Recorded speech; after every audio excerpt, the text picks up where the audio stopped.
यहाँ कथा आई है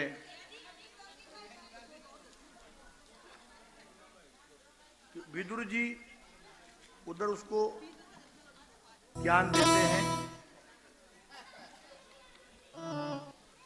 और यहाँ भगवान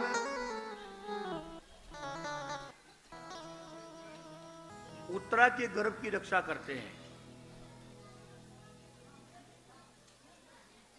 क्योंकि जो अभिमन्यु का जो पुत्र था गर्भ में ही है। अश्वत्थामा की आग क्रोध की अभी भी ठंडी नहीं हुई और उसने अग्निबाण का प्रयोग किया एक बार और उस ब्रह्मास्त्र का, और उसकी 5 जिससे कोई भयानक अग्नि उसके पेट में चली गई हो, वो चिल्लाती हुई आई, हे कृष्ण हे गोविंद बचाओ। तो कहते हैं भगवान उस उत्तरा के गर्भ में गए और उसकी रक्षा किया है। यहां यह अंतर आया है कथा में। महाभारत की जो कथा है उसमें यह आया कि परीक्षित जो हुआ वो मरा हुआ। तो पांडव कहते हैं कि प्रभु हमारा तो वंश ही खत्म हो गया, मरा हुआ पुत्र हुआ है। महाभारत इस तरह से लिखा है। तो भगवान ने कहा कि मैं अगर निष्पक्ष रहा हूं तो ये बालक जीवित हो जाए, और वो बालक जीवित हो गया। लेकिन क्योंकि कल्प भेद की कथाओं में अंतर आता है, लेकिन भागवत की कथा में ऐसा आया कि वो भगवान ने गर्भ में ही उसकी रक्षा कर दिया और उसके प्राण बचा लिए। और जब वो बाहर आया तो उसने परीक्षा की कि मुझे बचाने वाला कौन है।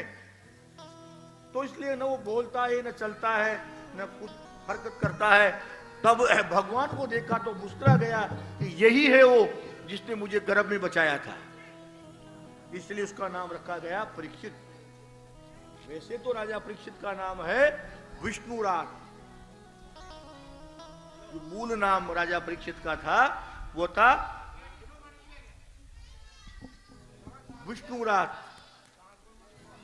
तो महाराज आज यहां इस तरह से स्तुति हुई। उसके बाद कुंती ने भगवान से कहा कि प्रभु जब आप जा रहे हो, अब भगवान ने कहा भाई मुझे भी जाने दो, बहुत समय हो गया, अब तो मैं जाऊं। तब कुंती आई कि प्रभु आप रुकिए। उन्होंने कहा कि भाई मुझे भी द्वारिका से आए हुए बहुत दिन हो गए, अब तो मुझे चलना ही चाहिए। तब द्रौपदी ने कहा विपद संतु न शाश्वत्र तत्र जगत गुरु भवतो दर्शन यस्यात् पुनर्भव दर्शनम। हे प्रभु आप हमारे को मुसीबत दे दीजिए। अब विपत्ति धरती पर कोई भी नहीं मांगता, क्योंकि व्यक्ति सब सुख चाहते हैं। लेकिन कुंती ने क्या देखा कि प्रभु जब जब भी हमारे पास सुख था तब आप नहीं थे। यानी कि जब खांडव वन को तैयार करके इंद्रप्रस्थ बन गया तो भगवान वहां नहीं थे। जब इतना बड़ा ऐश्वर्य और सब हो गया तब आप नहीं थे। लेकिन हमारे ऊपर जब जब विपत्ति आई तब तब आप वहां मौजूद थे। तो हम ये चाहते हैं कि हमारे ऊपर विपत्ति आए ताकि आप हर जगह आप रहो, ये कहना चाह रहे थे। और क्यों परमात्मा थे? क्योंकि विपत्ति में ही परमात्मा याद आता है। विपत्ति में ही भजन होता है। माया माया सब कहे, देखो शायद दुनिया किसके पीछे पड़ती है? माया के। माया माया सब कहे और माधव कहे न कोई। क्या सब माया के पीछे लगते हैं? माया माया सब कहे, माधव कहे न कोई। और जो माधव माधव कहे तो माया चेरी हो। अरे माधव को भजो तो माया तो उसकी चेरी है, तो वो उसकी सेवा में लग जाएगी। जो माधव माधव कहे तो माया चेरी हो। माया तो चेरी हो जाएगी, सेविका में आ जाएगी, आपकी सेवा में। कहो बोलो कितना चाहिए आपको, क्या चाहिए। इसीलिए माधव को भजो, मुकुंद को भजो। और वो मुकुंद कब भजने में आता है? विपत्ति में। सुख में तो बातें ही अलग प्रकार की होती है महाराज। कोई बात कहे तो भी कहीं नहीं नहीं आप नहीं समझते विषय में। हाँ भाई, सारी समझदारी आप में ही है। कोई तो घर के बड़े भी समझाने लगेंगे ना तो वो समझ में नहीं आता है। इसीलिए कुंती कह रहे कि प्रभु मुझे पता है कि जब आप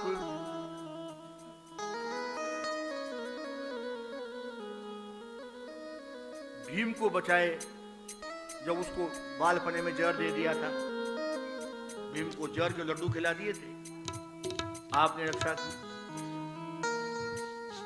जब पांडव जंगल में थे और दुर्वासा नाथ आ गए दुर्योधन के पास, दुर्योधन ने इतनी सेवा की कि दुर्वासा जी कहते हैं कि बोलो भाई हम तुम्हें क्या आशीर्वाद दें। कि गुरुदेव हम तो ये चाहते हैं कि आप हमारे यहाँ आए, लेकिन अगर आप हमारे भाइयों को भी दर्शन देते तो बड़ी कृपा होती। वो चाह रहा है कि दुर्वासा नाथ की सेवा नहीं कर पाएंगे तो वो इनको श्राप दे जाएंगे, मन में कपट है। और दुर्वासा नाथ अपने 10,000 चेलों को लेकर के निकल गए रेगिस्तान में पांडवों के पास। और वहां जाकर के देखा तो पांडवों ने कहा हो महात्मा आए हैं, पधारो। अब संयोग की बात ऐसी हुई कि जो द्रौपदी के पास जो अक्षय पात्र था सूर्य भगवान का दिया हुआ, जिसपे कितने भी लोग भोजन करे बीतता नहीं है, जब द्रौपदी भोजन कर लेगी उसके बाद समाप्त हो जाएगा। तो महाराज वो द्रौपदी भोजन कर चुकी, अब कुछ नहीं बचा। अब भगवान आ गए पीछे से, महात्मा गए नहाने संध्या बंदन करने, और भगवान ने कहा अरे मुझे तो भूख लगी है कुछ तो दो। पांडव गए थे कुछ भी जुगाड़ करने, भाई कुछ तो खिलाएंगे, साधुओं को आए हैं तो कुछ तो व्यवस्था करनी है ना। क्योंकि हमारे यहाँ अतिथि देवो भव, अतिथि को भगवान के बराबर माना है, तो उनकी कुछ सेवा तो करनी है, नहीं तो कैसे काम चलेगा। तो भगवान समझ गए कि मामला गड़बड़ है, तुरंत प्रकट हो गए और कहा कि भूख लगी है, लाओ कुछ लाओ। द्रौपदी का दे केशव आप तो घर के हैं, अब आपको क्या छुपाना, कुछ भी नहीं है। बोले कुछ तो होगा, एक दाना भी नहीं है, ये भगुनाथ जो पात्र है देख लो। अब आप विचार करो, कोई व्यक्ति बर्तन को साफ कर देवे तो क्या उसमें कुछ रह सकता है क्या? नहीं रह सकता। लेकिन भगवान ने कहा आप तो खाली बर्तन नहीं लाओ, मैं देखूं तो सही कुछ हो उसमें।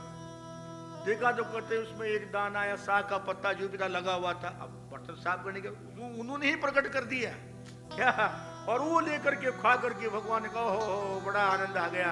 और भगवान ने एक डकार ली और डकार लेते ही 10,000 महात्माओं को डकार आ गई महाराज। सबके पेट फूल गए, ऐसे फूल गए कि अब तो एक दाना खाने की जगह नहीं रही। क्या हुआ एक बार सुना दें आपको छोटा लाइन। एक बार कोई पंडित जी जिम ने गए, मैंने भी एक बार कहीं एक घर में सुना, देखा तो नहीं मैंने, लेकिन एक जजमान के हमें भी कहीं भोजन करने गया तो उन्होंने कहा कि हमारे यहाँ ऐसे पंडित आते थे जो फिर वो उनको उठा करके उनको घर तक छोड़ना पड़ता था, मतलब ऐसे ऐसे भारी शक्तियाँ थी। तो उन्होंने कहा ये तो बड़ी आश्चर्य की बात है क्या। तो वहाँ कहते हैं कि ने ज्यादा भोजन कर लिया जजमान के यहाँ, खूब भर भर करके और खीर माल रबड़ी डांट करके यहाँ तक पी लिया। तो उसको बोले क्या करें, कि इनको घर पे छोड़ के आओ, तो 4 व्यक्ति 4 पाए पे उनके जो है उनको लेके जा रहे थे। तो उधर से कि बेद जी निकल रहे थे। बेद जी ने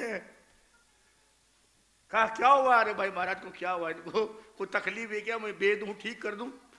बोले महाराज बीमारी तो कुछ नहीं है, ज्यादा खा गए, इसीलिए इनको घर पे लेकर के जा रहे हैं। अरे तो ठहरो, मैं इनका इलाज कर देता हूँ, ज्यादा खा गए ना तो इनको एक गोली दे देता हूँ, ये गोली खाते इनका सब साफ हो जाएगा। तो वो ऊपर से बोले कि पागल हो गया तू, अगर एक गोली खाने की जगह होती तो एक रसगुल्ला और नहीं उठा लेता कि हमें? चल हट, चलो रे आगे बढ़ाओ गाड़ी। क्या? तो महाराज 10,000 महात्माओं की स्थिति भगवान ने ये कर दी कि एक गोली खाने की जगह नहीं बची, एक फल खाने की जगह नहीं बची। डकार आ गए और पेट फूल गए कि भैया भागो, नहीं तो वहां क्या खाएंगे, और नहीं खाएंगे तो पांडव नाराज हो जाएंगे, इसलिए सब निकल लो। और सारे के सारे ही भाग गए। तो भगवान ने इतनी बड़ी विपत्ति से अपने भक्तों का कल्याण किया। वो तो दयालु है, कृपालु है, वो हर जीव की सुनता है, चींटी की चाल को भी सुनता है। आप देखो महाभारत के युद्ध में क्या हुआ था। जब युद्ध होने लगा और वो टिठरी, अपनी यहाँ हाडोती की भाषा में टिठोड़ी बोलते हैं, शास्त्रों की भाषा में टिठरी है। अब उसके 4 अंडे, अब साफ सफाई होने लगी, पेड़ पौधे काटे जाने लगे, और भाई युद्ध होगा तो व्यवस्थाएं तो चाहिए ना, और अलग अलग टेंट लगने लगे, और राड़ और लकड़ियाँ उनके पर्वत की तरह ढेर लग गए, क्योंकि लाशें आएगी तो उनको जलाने के लिए राड़ भी चाहिए, लकड़ियाँ भी चाहिए, खाने के लिए अन्न के ढेर लग गए, हलवाइयों के, और पूरी व्यवस्थाएं धमाधमी से चल रही है। तब वो टिठरी भगवान से प्रार्थना करती कि हे प्रभु, इतने लोग, हाथी घोड़े और रथ और मारो काटो, ये मेरे भाई, ये कौरव पांडव तो अपने राजपाट के लिए लड़ रहे हैं, लेकिन मैंने क्या बिगाड़ा? और जो राजा महाराजा आए हैं अपनी चापलूसी के लिए आए हैं। भाई हम आपके साथ हैं, हम आपके साथ हैं, और इनके भी पुराने बदले हैं, आपसे रंजिश है पुरानी, उसको पूरा करने के लिए इनको अवसर मिल रहा है, ये इसलिए आए हैं। लेकिन मेरे इन बच्चों ने और मैंने क्या बिगाड़ा महाराज? मेरे ऊपर कृपा कीजिए। टिठोड़ी भगवान से प्रार्थना कर रही है। ए जी अरज सुनो जी, आइए टिठोड़ी का थोड़ा भजन है। ए जी अरज सुनो जी दीनानाथ, टिठोड़ी तासु अरज करे।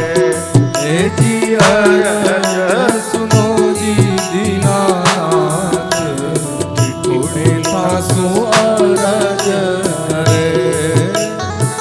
अरज करे जी तासु अरज करे, अरज करे जी तासु अरज करे। अरज सुनो जी दीनानाथ, टिठोड़ी तासु अरज करे। ओए जी अरज सुनो जी दीनानाथ, टिठोड़ी तासु अरज करे।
जय हो। सब ताली बजाते हुए गाइए।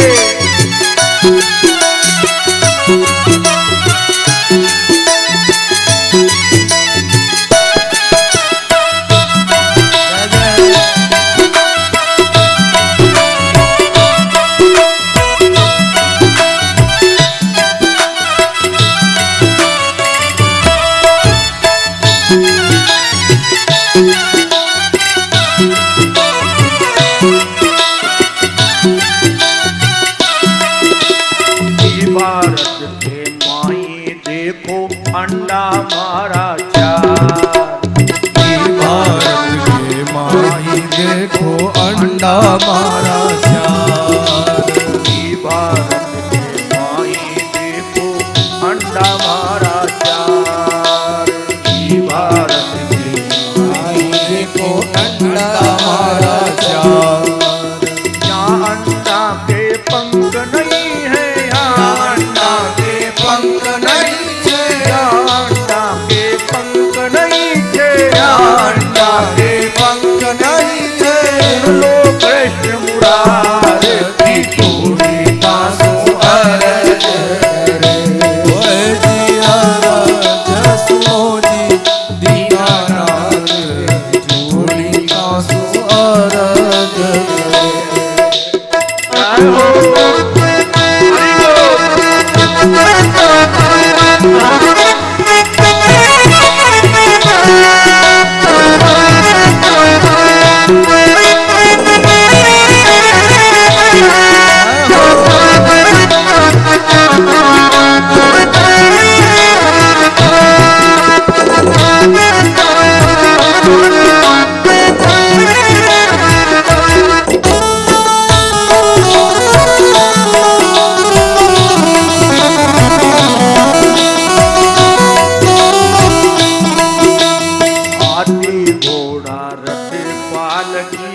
जाको आरन पार। हाथी घोड़ा रथ पालकी जाको आरन पार। हाथी घोड़ा रथ पालकी जाको आरन पार। हाथी घोड़ा रथ पालकी जाको आरन पार। मारा अंडा ने कौन बचावे, मारा अंडा ने कौन बचावे। सुन लो सर्जनहार की टोली का सुअरज रे। हरि अरज दीनानाथ की टोली का सुअरज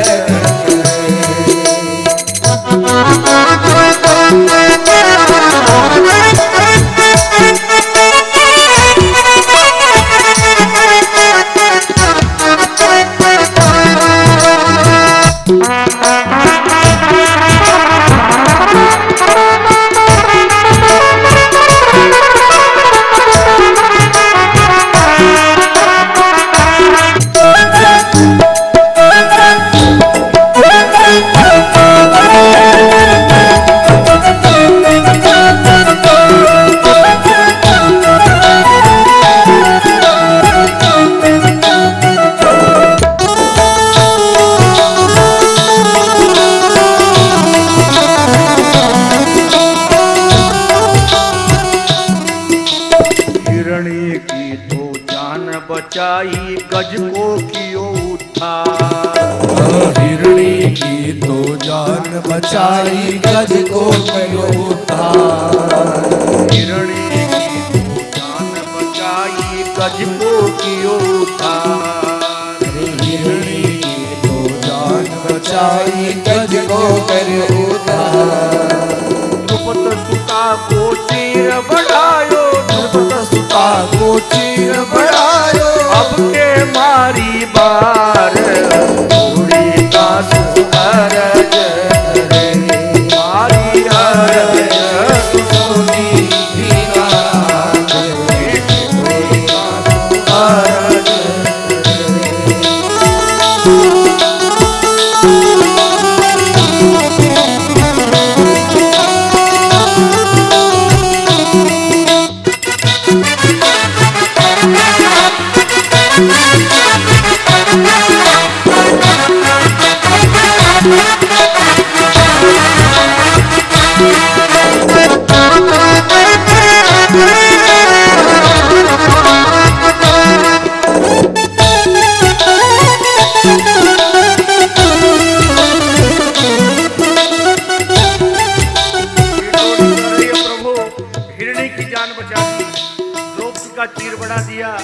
तो मेरी बारी है, मेरे हंडू की भी रक्षा कर दो, काम हो जाएगा आपका।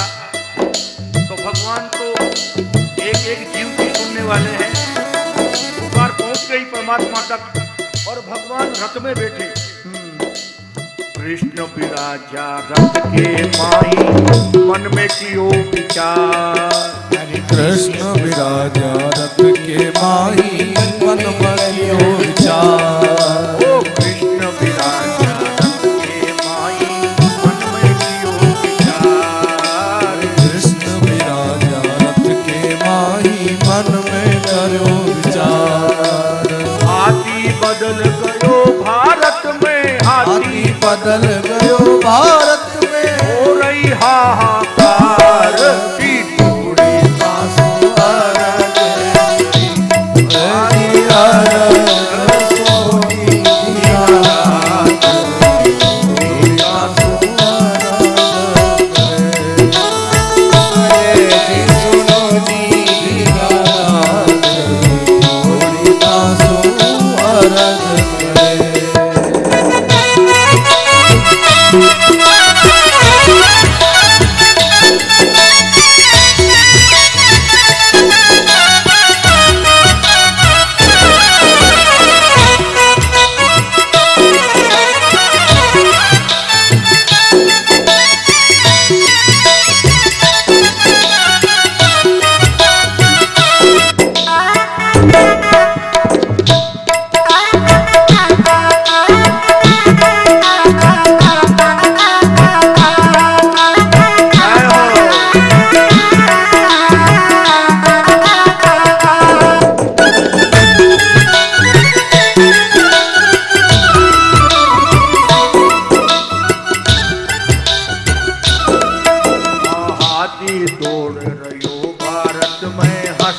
कृष्ण मुरार।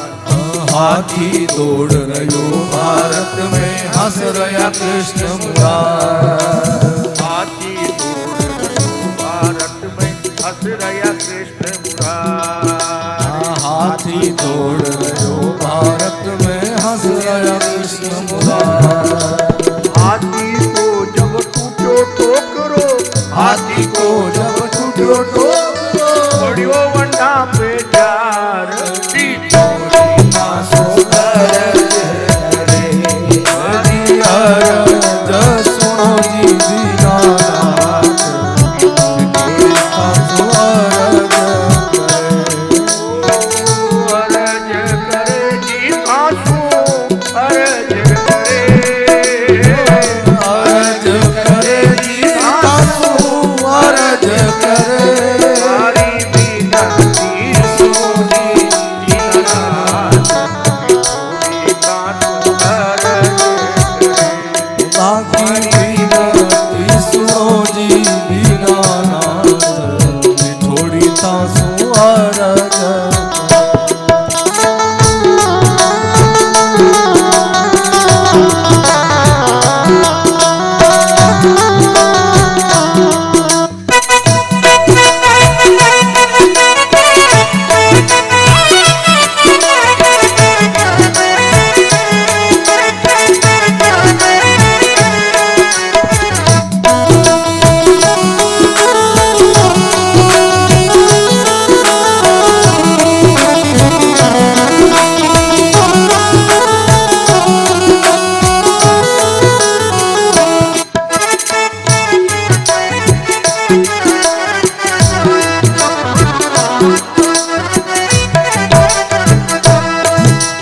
अंडा की जब रक्षा कीनी जान गयो संसार।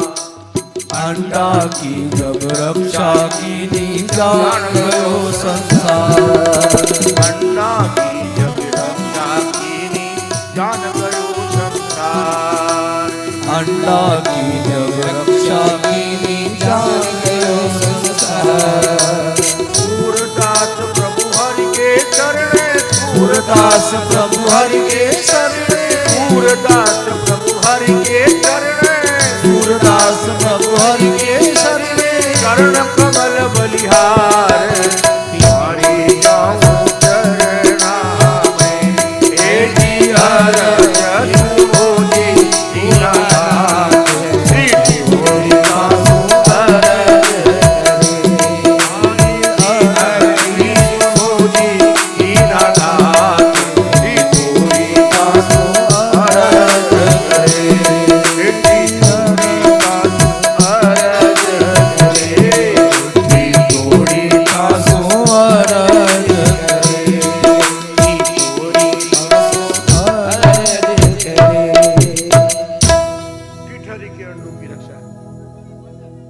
वो की रक्षा का दायित्व आ जाएगा। लेकिन जब फिर वो भजन करता है, कर्म करता है, सदमार्ग पर चलता है, तो फिर वो द्विज की योनि में आएगा कि भाई अब आपने सेवा भी कर ली और सेठ के रूप में भी आपने काम कर लिया, राजा के रूप में भी कर लिया, अब आप ब्राह्मण के रूप में आपका काम क्या है? मुक्ति प्राप्त करना है। अब आपको ये सारे जंजाल ज्यादा नहीं पालने हैं, यानी कि त्रिकाल संध्या करो, भजन करो और संतुष्ट रहो और मोक्ष प्राप्ति का मार्ग करो, ये उसका मूल लक्ष्य है। फिर ब्राह्मण जब ये करेगा तो फिर वो उपदेवता हो जाएगा। उपदेवता भी होते हैं, फिर उपदेवता जब भजन करेंगे तो फिर वो देवता हो जाएगा, और फिर देवता भी सदाचारी रहेंगे तो फिर वो जब उनका पुण्य नष्ट होगा तो साधु बन जाएगा, और फिर वो अनन्य भक्ति करता हुआ मोक्ष को प्राप्त करेगा। ये कर्म हुआ। और सद्यो मुक्ति डायरेक्ट, उसमें कुछ नहीं बनना, न उसको सेवक बनना है, न सेठ जी बनना है, न उसको राजा महाराजा बनना है, न पंडित बनना है, न महाराज बनना है, कुछ नहीं बनना। वो जिस योनि में भी है, कहीं पर भी है, अनन्य प्रेम करके परमात्मा से एक ही बार में भव सागर से पार हो जाता है, उसको कहते हैं सद्यो मुक्ति, डायरेक्ट। ये सब जंजाल कुछ भी नहीं है, सीधा भव बंधन से पार। अब वो उसमें जाति भी नहीं देखी जाएगी। सजन कसाई, आप देखो, मांस काट के बेचता है सजन कसाई, और उसको भगवान मिले और भगवान ने उसके ऊपर उद्धार किया सजन कसाई को। तो यहां ये नहीं देखा जाएगा कि किस जाति का है, किस उसका है, जो उसको भजेगा उसका कल्याण होगा। तो ये सद्य मुक्ति के समान इसका वर्णन आया है। और मृत्यु के बारे में भी कहा कि राजन, वैसे तो मृत्यु के लक्षण हैं कि मृत्यु प्रत्येक व्यक्ति की 7 दिन में ही होनी है, इसीलिए 7 दिन का साप लगा, 8वां कोई दिन नहीं होता। ये भागवत जो है ये समाधि भाषा का ग्रंथ है, इसमें जो लिखा है उसके गूढ़ार्थ अलग है। 7 दिवस का मतलब 7 दिन, 7 दिन में मौत होगी, कोई भी हो धरती पे जो भी आया है। और उसके अलावा तस्कर नाम का सर्प, सर्प को का एक नाम है काल, सर्प का नाम काल ही है, तो काल उसको वो लेने के लिए आएगा, यह भी सत्य है। तो 7 दिन में कब मृत्यु आ जाए, इसलिए 7वें ही दिन व्यक्ति को सावधान रहना चाहिए, सजग रहना चाहिए, और नित्य वो अपने भजन पूजन पठन कार्य को करे, और जितनी उसकी क्षमताएं उसके अनुसार वो जो धर्म के मार्ग है उनको उसको करना चाहिए। फिर राजा ने षष्ठी विषयक प्रश्न किए कि महाराज षष्ठी कर्म कैसे हुआ, और उनके बारे में वर्णन किया गया कि राजन, फिर जब विराट हुआ तो उनके नाभि से ब्रह्मा जी प्रकट हुए। ब्रह्मा ने सोचा कि मैं कहां से आया हूं, मैं कौन हूं, तो नाली में उतरे कमल डंडकी में, और नाल में उतर के देखा तो कोई पार ही नहीं, वापिस आ गए, कमल पे बैठ गए, ध्यान किया कि मुझे पैदा करने वाला कौन है। तब देखा कि एक विराट पुरुष है, उसकी नाभि से कमल निकला है और मैं उससे पैदा हुआ हूं। और तब आवाज आई कि तप तप करो, तप करो। बोले तप किसका करें, भगवान दर्शन दिया कि बोले मेरा करो। तो ब्रह्मा जी उनका तप करने लगे। फिर आवाज आई कि षष्ठी रचो, तो फिर षष्ठी रचने का आदेश हो गया। बोले षष्ठी कैसे रचें, तो पहले मानसिक षष्ठी रची गई, और मानसिक षष्ठी में मन के द्वारा जो उन्होंने चाहा उस तरह से उनको पैदा कर दिया, प्रकट कर दिया। जीव जंतु और धरती जो जो भी उन्होंने बनाना है, ब्रह्मा जी ने षष्ठी को बनाना शुरू किया। लेकिन संतुष्टि नहीं मिली। आत्मसंतुष्टि कब मिलेगी? कि जब इसको भोगने वाला होगा। देखो, परमात्मा इस प्रकार से सृष्टि बनाता है, जैसे हम कोई मकान बनाने के पहले क्या करते हैं, उसका पहले प्लॉट लिया जाएगा, फिर उसका नक्शा बनेगा कि उस व्यक्ति की आवश्यकता के अनुसार कहां कहां क्या क्या बनना है। फिर वो सब बन गए, कमरा और पल सब, सोफा सेट वेट सब लग गए, कूलर पंखे एसी पेसी जो भी लगना है सब लग गए। फिर सब व्यवस्थाएं माकूल हो गई, तो फिर उस घर का मालिक आएगा उसको भोगने के लिए। लास्ट में आएगा ना भाई, सब बिल्कुल अब तैयार हो गया। हा? ऐसे ही सृष्टि क्रम में ब्रह्मा जी ने सब बना दिया, कीड़े मकोड़े पेड़ पौधे और फल सब, जड़ी बूटियां, क्योंकि जब इसको भोगने वाला व्यक्ति आएगा तो ज्यादा भोग कर लेगा स्वाद में, तो बीमार भी होगा। तो ठीक कैसे होगा? बोले उसके लिए औषधियां भी प्रकट करनी पड़ेगी। हा? तो दवाइयां औषधियां सब प्रकट कर दिया। फिर लेकिन संतुष्टि नहीं हो रही, तब फिर षष्ठी का कर्म मनुष्य के रूप में उन्होंने आगे बढ़ाया। इस तरह की विराट की कथा है। अब इधर भी पांडव चले गए और उधर विदुर जी महाराज संत हैं और उधर उद्धव जी, दोनों के यहां से सब समाप्त हो गया है। इधर से पांडव चले गए, उधर से भगवान श्री कृष्ण चले गए, और दोनों के भक्त रास्ते में मिले और मिलते ही इतने प्रेम में लिपट गए महाराज, क्या वर्णन करें। पहले गले मिलने की परंपराएं थी हमारी, तो वो गले मिले और फिर उन्होंने कहा कि वो श्याम सुंदर आनंद में तो है। उन्होंने कहा महाराज वो श्याम सुंदर अब नहीं रहे। अरे वो माखन खाने वाले, लोगों को इतना अलौकिक सुख देने वाले, कंस का वध करने वाले, अपने भक्तों पर कृपा करने वाले, वो भगवान अब नहीं रहे। तो अब क्या किया जाए महाराज? अब तो उनकी यादों के सारे जी रहे हैं। तो लोग ये कहते हैं कि जब यादों को श्राप लग गया कि पूरा कुल समाप्त हो जाएगा, तो उद्धव जी भी तो यादव है, फिर वो क्यों बच गए? एक तो वज्रनाभ बचा उनका कुल में, और एक उद्धव जी बचे, क्यों बच गए? तो कहते हैं कि वो परमात्मा है, और परमात्मा कर्तुम अकर्तुम ईश्वर सर्वसमर्थ है। ईश्वर सर्वसमर्थ है, वो कुछ भी कर सकता है। या रामायण में एक चौपाई आई है कि जब वो नारद जी वहां एक उस पे गुफा में तपस्या करने लगे थे ना, तो साप गति बांधी। नारद जी एक जगह नहीं रुकते, चलते रहते, लेकिन जब उनकी तपस्या करने की इच्छा हुई तो साप गति बांधी। ऐसा रामायण में चौपाई आई, यानी कि उन्होंने सांप की गति को बांध दिया। ऐसे सुखदेव जी भी नहीं रुकते, 8 मिनट से ज्यादा एक घर के बाहर नहीं रुकते। एक गाय को धो लिया जाए, इतनी देर सुखदेव जी रुकते हैं। लेकिन सुखदेव जी भी राजा परीक्षित को भागवत सुनाने के लिए 7 दिन तक रुके कि नहीं रुके? तो इसका उत्तर रामायण में है कि सांप की गति को बांधा जा सकता है, रोका जा सकता है।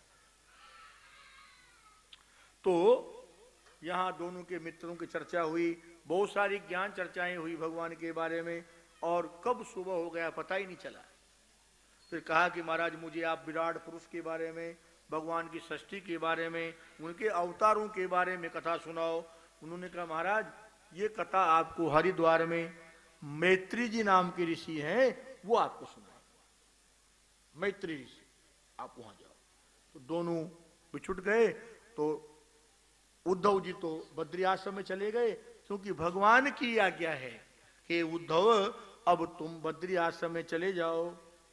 वहां सर्दी गर्मी को सहन करना और जो सब मिल जाए पत्ते फल फूल उनको खा करके शरीर को सुखाना और मेरा भजन करते हुए रहना, तब मेरी तुम्हारे ऊपर पूर्ण कृपा होगी। तो उद्धव जी भगवान के एक रूप हैं। आज भी उद्धव जी की मूर्ति आप बद्रीनाथ जब जाते हो तो वहां रखी हुई है, बद्रीनाथ के मंदिर में। हाँ?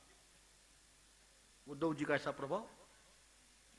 तो ये उद्धव जी की कथा इसमें आई है कि किस प्रकार से उद्धव जी का चरित्र है। अब आगे वर्णन आया है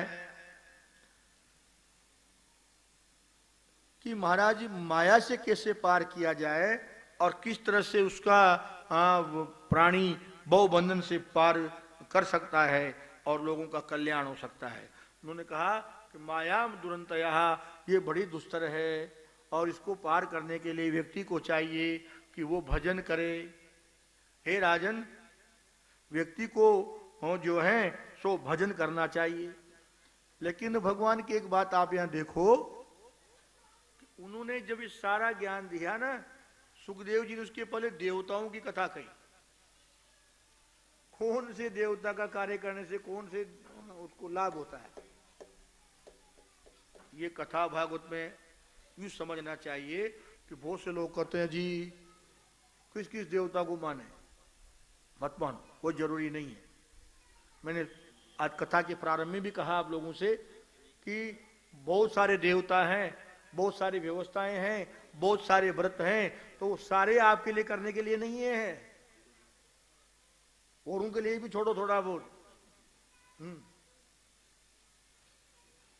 देवताओं का मतलब यह है कि देवता का मतलब जो देता है। आप सुनो, तो कार्य की साधना के लिए, सिद्धि के लिए देवताओं का पूजन होता है। जैसे किसी को राजा बनना है, राजपाट हो, तो वो मनु महाराज की पूजा करे। आजकल तो मनु जी की किताबों को जलाने का दौर चल रहा है, गांव गांव में, डाणी डाणी में मनु महाराज की किताबें जलाई जा रही है, मनुस्मृति जलाई जा रही है। लेकिन यहाँ भागवत कह रही है कि किसी को राजपाट का सुख चाहिए तो मनु जी की आराधना करे। किसी का संबंध नहीं होता है, सुंदर भार्या सुलक्षणा पत्नी मिली तो उर्वशी अप्सरा की वो आराधना करे। उर्वशी का मंदिर है वहां बद्रीनाथ में, उर्वशी अप्सरा की आराधना करे। तो ऐसे किसी को बुद्धि कम है, ज्ञान चाहिए तो शिव जी का आराधना करे।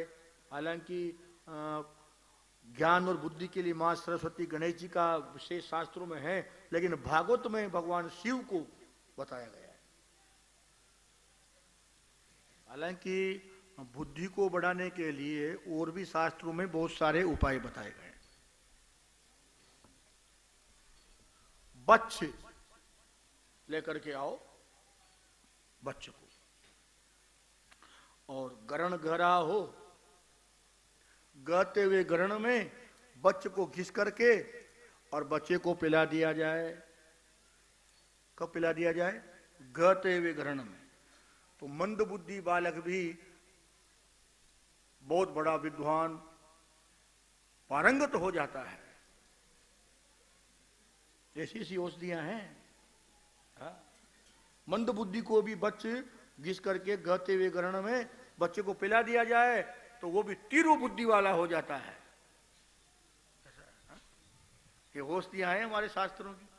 कोई कमजोर हो, कुरूप हो, जिसकी शक्ल देखना कोई पसंद नहीं करते है?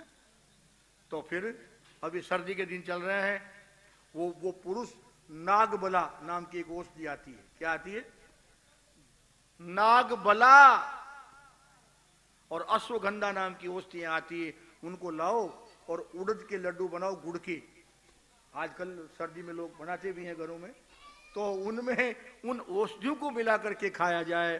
तो ऐसा लिखा है शास्त्रों में कि वो देवताओं की तरह सुंदर हो जाता है, देवताओं की तरह बुद्धि तेज हो जाती है और उसकी ताकत भी बढ़ जाती है। ऐसा वर्णन है। नागबला और रसोगंधा उड़द के लड्डू में गुड़ के साथ मिला करके खाने से, तो बहुत सारी चीजें हैं। तो ये सब कथाएं अब हम कल करेंगे। और आज का समय आरती का हो गया, और अब एक दो भजन हमारे भाई जीतू भैया गाएगा, उसके बाद फिर आरती। पापियों को पाप से तारती,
घनश्याम यही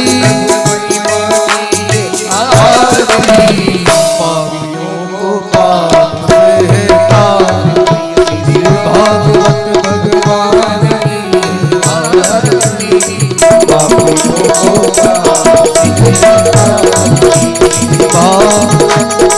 भगवान की आरती पापियों को पाप से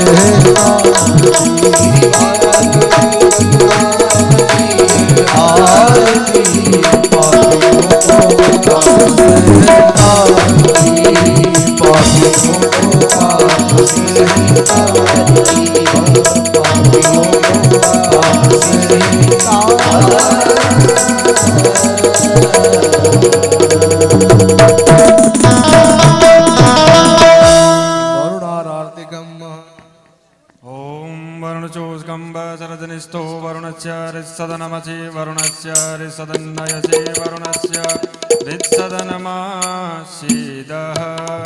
जलारार्तिकं समर्पयामि मन्त्रपुष्पाञ्जलि ॐ जगने हीरा मोता सोन जुलफकार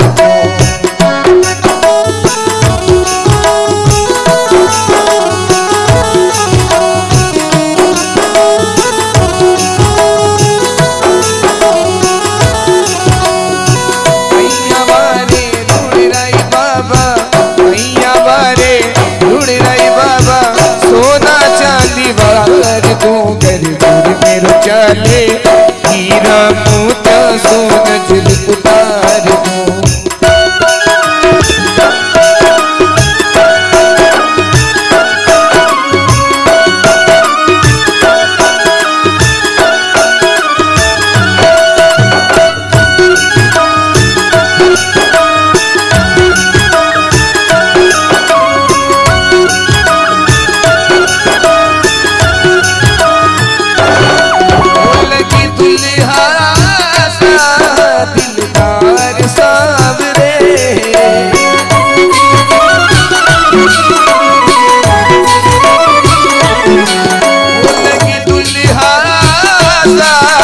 दिलदार सावरे तेरा किसने किया श्रृंगार सावरे ओ तेरा किसने किया श्रृंगार सावरे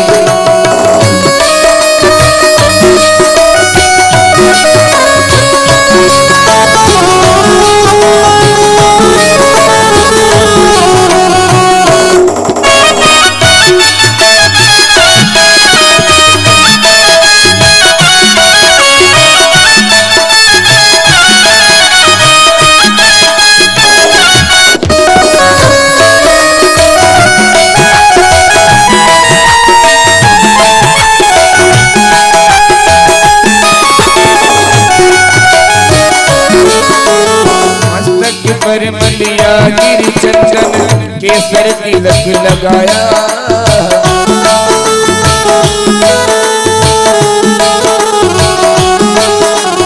मोर मुकुट कानों में कुंडल त्रिभुव बरसाया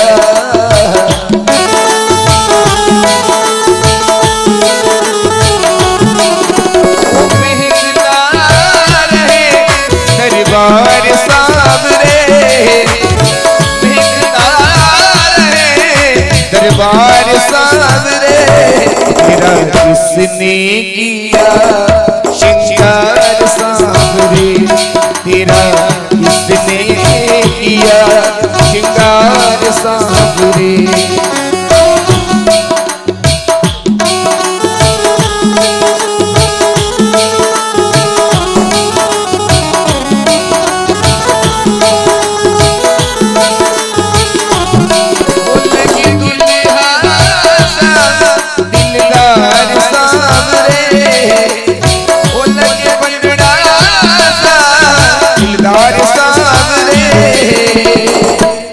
तेरा किसने किया श्रृंगार सावरे तेरा किसने किया श्रृंगार सावरे